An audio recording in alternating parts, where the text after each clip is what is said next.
Hello दोस्तों, आपका हमारे धर्मेंद्र राशि यूट्यूब चैनल में स्वागत है। दोस्तों, आज इस वीडियो में हम समझेंगे class 9th English book chapter 4, जिसका नाम है इन द किंगडम्स ऑफ फूल्स। इसका अर्थ है मूर्खों के राज्य में।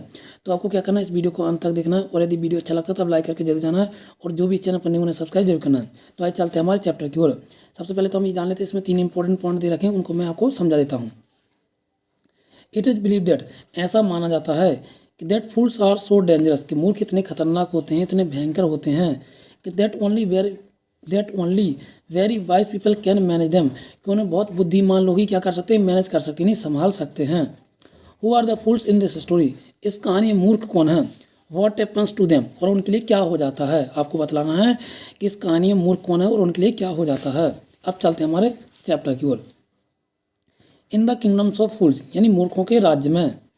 बोथ द किंग्स, दोनों ही किंग यानी राजा, एंड द मिनिस्टर, राजा और मंत्री, वर इडियट्स, राजा और मंत्री कैसे थे, मूर्ख थे। They didn't want to run things like other kings, और वह नहीं चाहते थे कि उनका राज्य जो है और राजाओं की तरह चले। So they decided to change night into day and day into night, इसलिए उन्होंने निर्णय लिया कि दिन को रात में और रात को दिन में बदलने का उन्होंने क्या किया, निर्णय लिया। दे ऑर्डर्ड, उन्होंने आदेश दिया, that everyone should be awake at night, उन्होंने आदेश दिया कि सबको रात में जागना होगा। टिल देयर फील्ड्स, अपने खेतों की जुताई करनी होगी। एंड रन देयर बिजनेसेस, और अपने व्यवसाय को चलाना होगा। ओनली आफ्टर डार्क, और अंधेरा खत्म होने के बाद। And go to bed as soon as the sun came up, और जैसे ही सूर्य उदित होता है सबको बिस्तर पर चले जाना, यानी सबको सो जाना है।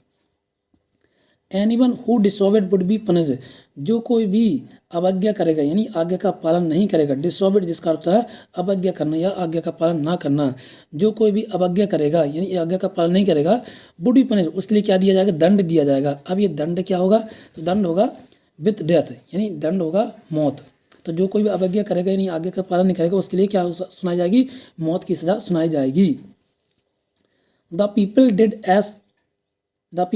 S they were told for fear of death, लोगों ने वैसा ही किया जैसे कि उन्हें बतलाया गया था, उनसे कहा गया था। क्यों, क्योंकि उन्हें डर था, फियर ऑफ डेथ यानी मौत का डर था, इसलिए लोगों ने वैसा ही किया जैसा उनसे कहा गया था।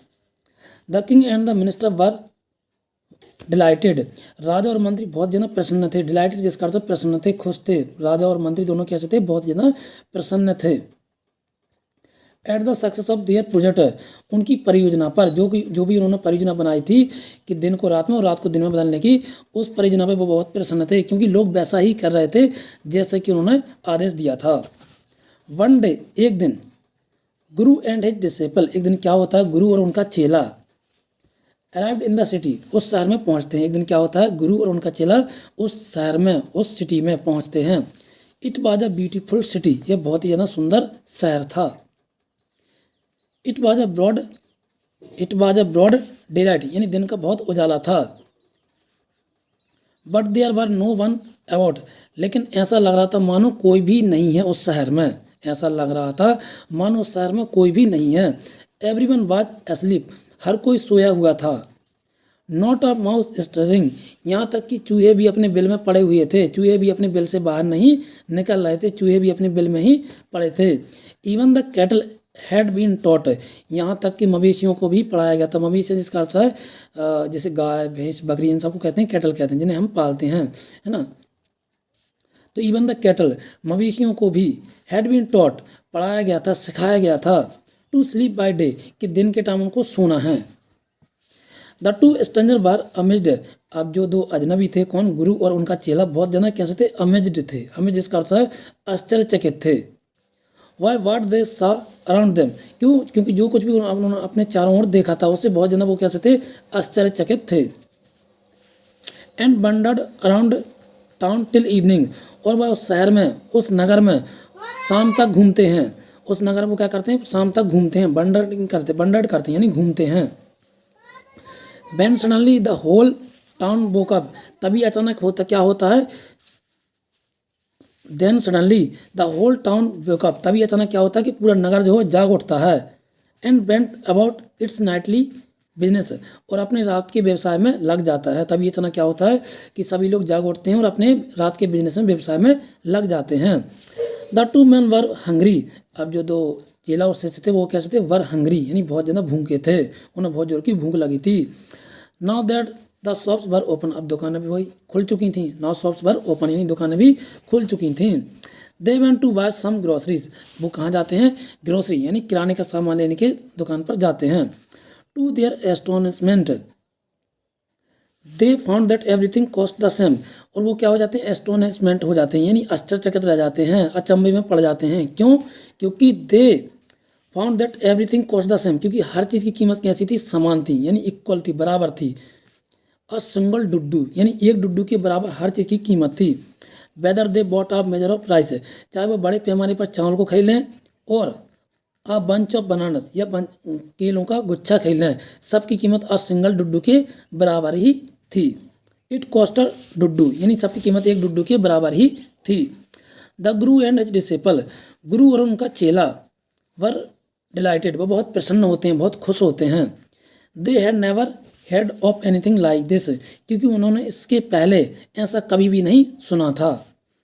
They could buy all the food they wanted for a rupee, वो जो कुछ भी खरीदना चाहते थे वह 1 रुपये में खरीद सकते थे, जो कुछ भी वह चाहते थे वो सिर्फ 1 रुपये में वह खरीद सकते थे। When they had cooked and eaten, जब उन्होंने they had cooked, जब उन्होंने खाने को पकाया और खाने को खाया।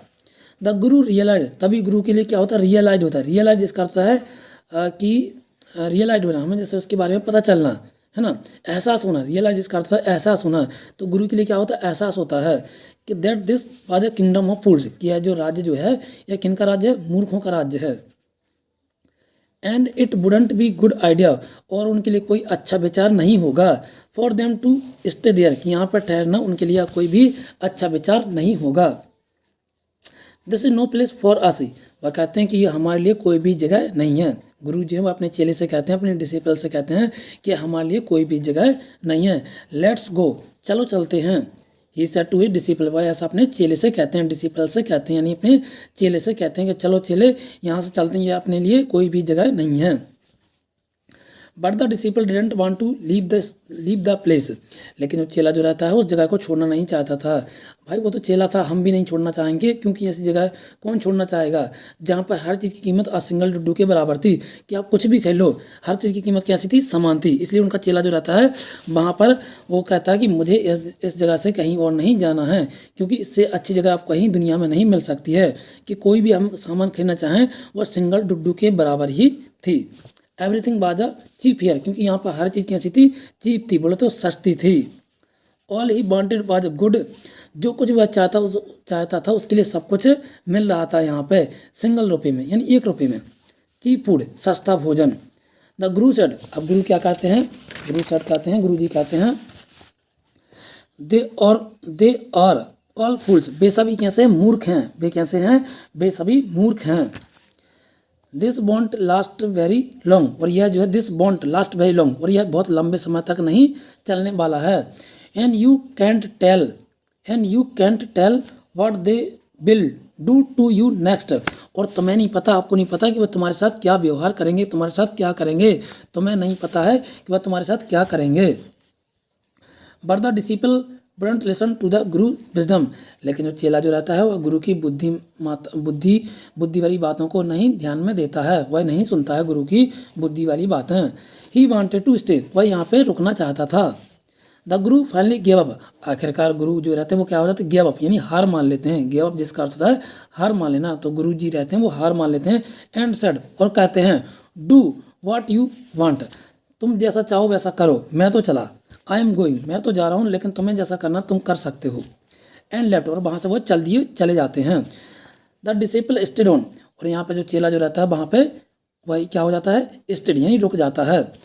Eight his fill every day bananas, और वह क्या करता है कि दिन भर खाना खाता है, जी भर के खाना खाता है। क्या खाने में क्या खाता है, बनानास खाता है यानी केले खाता है, घी खाता है, राइस चावल एंड बीट अनाज, यानी ये सारी चीज़ें वह खाता है, जी भर के जितना उसका मन करता है उतना खाता है। And grow fat like a street side saccate बोल, और वह इतना खाता है कि वह कैसे हो जाता है, जैसे सड़कों के बगल में ये आपने देखा होगा सांड पड़े रहते हैं, उन सांडों की तरह वह हो जाता है। Grow fat like a street side circuit board, यानी उन सांडों की तरह हो जाता है, उन बैलों की तरह हो जाता है जो सड़क पर सड़क के किनारे पड़े रहते हैं, उनकी तरह फैल जाता है, इतना मोटा ताज़ा हो जाता है। क्यों? क्योंकि खाना उसे बहुत सस्ता मिल रहा होता है, यानी लगभग फ्री में ही उसे खाना सब कुछ मिल रहा होता है, जो कुछ उसका मन करता था, इसलिए वह सड़क किनारे वो जो सांड रहते हैं उनकी तरह हो जाता है। कौन? चेला, डिसिपल, चेला। तो दोस्तों आज के वीडियो में इतना ही, मैं यहाँ पर आपको छोड़ता हूँ। इसके अगले वीडियो में मैं इसका नेक्स्ट पार्ट लेकर के आऊँगा। तब तक के लिए थैंक यू दोस्तों। यदि आपके लिए वीडियो अच्छा लगा हो तो लाइक करके जरूर जाएं और अपने सारे फ्रेंडों में से शेयर करें।